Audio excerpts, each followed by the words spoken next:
Let's talk about your very first ski holiday. A ski holiday for novices and for beginners, and choosing the right resort to make that a really fantastic holiday. Why does this matter?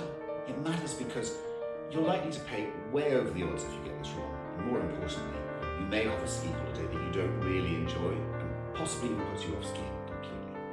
So here are my top tips, my top 3 tips for how to choose the exact right resort for your first ski holiday. Number 1, choose a resort that's natural incline is suitable for the level of skiing you're going to be doing. Number 2, make sure you're skiing away from the crowds.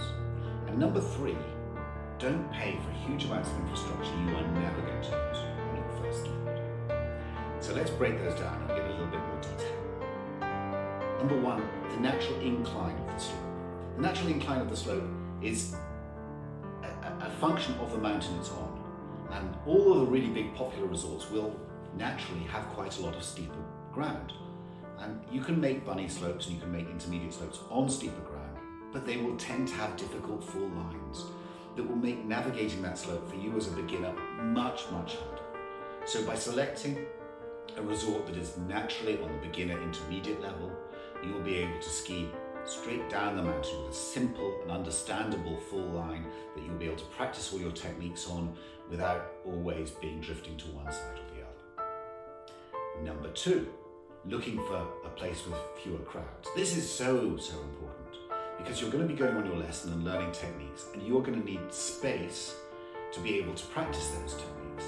And the last thing you need is to be on a crowded hill with people wanting to go faster than you and zooming past you and cutting you off.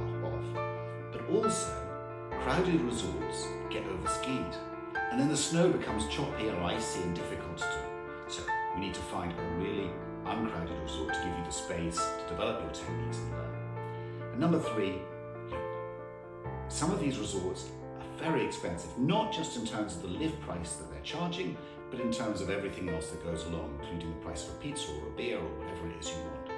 So why go to a resort that's going to be unnecessarily expensive and pay for infrastructure that you are never going to use?